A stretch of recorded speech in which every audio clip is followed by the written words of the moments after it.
The Raleigh County Historical Society placed another marker at a significant location. These markers are essential as they keep us connected to where we came from.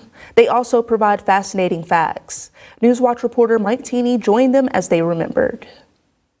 In December of 2016, the Raleigh County Historical Society began a historical marker program intended to ensure that places of historical significance would not fall victim to the forgetfulness of time. Keeping the history alive so that kids coming up in the next generation will remember that we lived in a very fabulous community that was very active, that Raleigh County was alive and rich in resources and people. On Thursday, the 39th and final marker of the series was dedicated near the entrance of Grandview Park.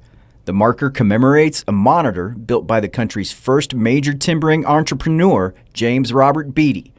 A monitor is a system built to move heavy material up and down steep inclines over long distances. A lot of the coal mines used different versions of monitors. Kmore Mine, which is well-known in the area, they used a monitor system to actually move the miners up and down the mountain to the mine during work. The Grandview Monitor was exclusively built for timber, and since Beatty lumber was there before the railroad was built, it was critical as the work was already extremely labor-intensive. So the first records we've been able to pull up are, I think, 1888, where he started acquiring the right-of-ways and things to build the monitor.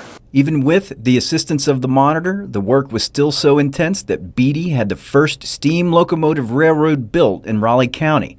Interesting to note that it was to haul timber, not coal. He had the Glade Creek and Raleigh Railroad built up Glade Creek through a tunnel at Crow to the sawmill. And that was, once that was operational, then he shut this monitor system down. After the monitor shut down, the valuable timber it was made from was likely taken by Beatty Lumber for another project, or locals utilized it in some fashion. As a result, there is little to no physical evidence of the monitor left, so much so that the discovery of the monitor was through an investigation of the Crow Tunnel. Because we knew the sawmill was older than the railroad, so it's like, how was he getting his lumber out before the railroad was there? And so that led us to we found I think the contract, it was kind of within a deed. He was getting right-of-ways. We found the reference to the ferry, that he purchased the ferry, and so it's like, oh, what was he doing with the ferry? So it's those building those little pieces and combining those stories together. This series of historical markers would not have happened without the work and research of Merle Cole of the Raleigh County Historical Society. And it is the final marker of the series. Yet don't be surprised if there is a report on a new marker in the future. It is not the end of the markers, but it is the swan song for Merle Cole, who lives and breathes history. Reporting from Grandview, this is Mike Teeney, Newswatch 4.